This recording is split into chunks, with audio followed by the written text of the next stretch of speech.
Good afternoon. Welcome to the Citizen Sports Blitz, brought to you by Velocity Sports Performance in Peachtree City. I'm Mike Boylan, sports editor for the Citizen newspaper. With me, as always, is sports staff writer Kevin Wandra. Good afternoon. Today we're talking about softball and volleyball, so let's get started. Let's talk about softball. Kevin, you saw McIntosh and Stars Mill last night. Big rivalry. What happened? Great game. Senior night. Senior Erin Justice with probably the biggest hit of her career. A first pitch, game-winning 2-out RBI single in the bottom of the seventh inning put McIntosh ahead 3-2, wins the game. Come from behind victory over 6th-ranked Stars Mill. Very impressive performance, and the victory was important for McIntosh because it moved him into sole possession of second place in the region and dropped Stars Mill to third place. Stars Mill actually led in this game early, 2-0 in the first inning on 2 throwing errors.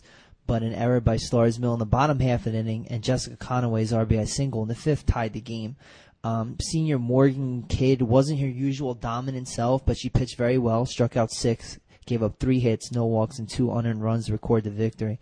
It was a wasted performance for freshman pitcher Alexis Evans for Stars Mill. She's been pitching really well for the team, but her teammates couldn't provide another run to put the team over the top. But she's looking really good for them. Well, and you mentioned Evans. She's a freshman, and she's batting .333 right now, and is also chipping in and helping out that pitching staff, which relies usually really heavily on Paige Purifoy.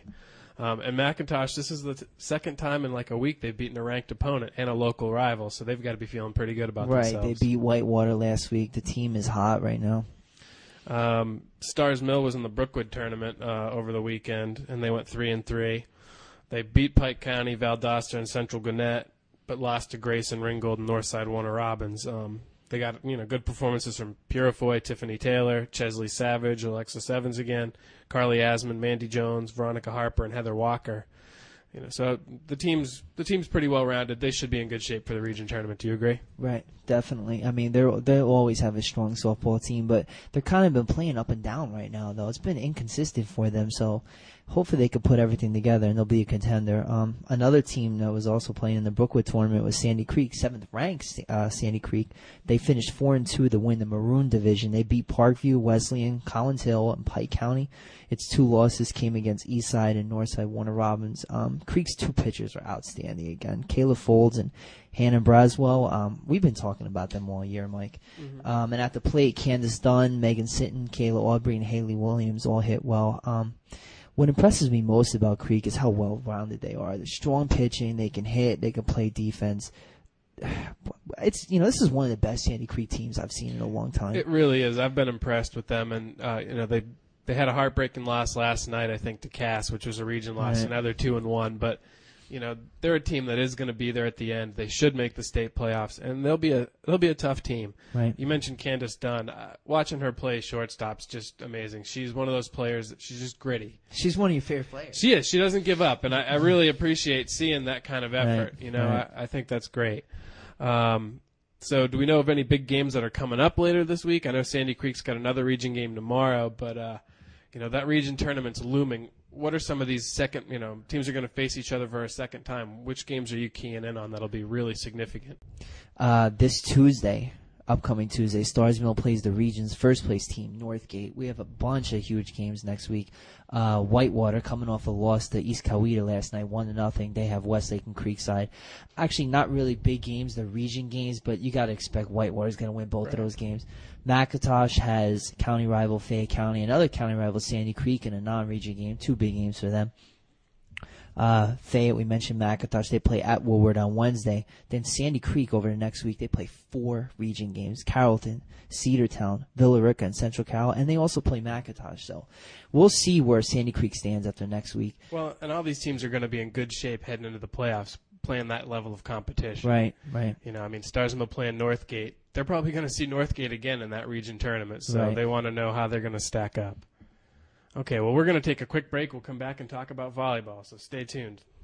Velocity-trained athletes, from beginners to professionals, are getting maximum results with scientifically advanced performance training. Visit www.velocitysp.com/PTC for more information. Okay, welcome back to the Citizen Sports Blitz, brought to you by Velocity Sports Performance in Peachtree City. Kevin went to McIntosh Stars Mill softball last night. I went to McIntosh Stars Mill volleyball last night, which was a match of 1 and 2. Stars Mill's ranked first in class quad A. McIntosh is number 2. Stars Mill won both games, won the match. The first game was pretty close, but they ended up winning 25-21. The rally for McIntosh to tie the game at 20, I swear went on about a minute. Back and forth, great defensive play from both teams. It was really outstanding. Stars Mill took over in the second game and kind of dominated throughout. But I did see a lot of good play last night. Stars Mill was led by Alexis Schaefer, Chrissy Culp, Mary Shadoin, Angela Jubb. They all played really well. And Diana Daisy had some really good defensive play, a lot of good digs. McIntosh got some outstanding play at the net from Morgan Mitchell. She had to jump up and block a lot of those Shadoin shots. She had to, put a lot of kills in there. She looked great. Kendall Wilde, Katie Briggs, Lee Moyer, they all played pretty well too. I was kind of hoping for one of those, 3-game series, but it just didn't turn out that way. These teams are going to meet again. They'll meet again in the area tournament. They may even meet again in the state championship. Who do you think is the front runner to win the state championship it's right Stars now? Mill. Stars Mill, yeah. They looked really tough. They looked really complete. Right now they're 34-2. So they're just cruising, and they know what it takes to vault them over. McIntosh is right there on the precipice, but they're going to need to really step up, and they're going to have to beat Stars Mill. That's all there is to it. If you're going to win that championship, you're going to have to beat Stars Mill. Stars Mill's that giant they have to get past. Yeah. Whitewater played last night. They played Fayette County and Lovejoy. They beat Fayette County 25-11, 25-12. Brittany Woods had 5 kills. Casey Howard had 5 service aces and 8 digs. Then they beat Lovejoy 25-15, 25-12. Woods 9 kills. Kaylee Kehoe had 5 kills. All this killing. Charmaine Kehoe and Casey Howard, 5 digs each. The Wildcats are ranked 10th, I think, right now in Quad A. They're a good team. They'll make the state playoffs, and this is a year they're going to build. I mean, they've got a lot of young players on there. Unfortunately for them, they're in the same region as McIntosh and Stars Yeah, Mill. so, and what that typically is going to mean for them is you start the playoffs on the road. And that's kind of hard, but you never know. And they're 18-6 right now, 6-2 in the region, so they'll be okay.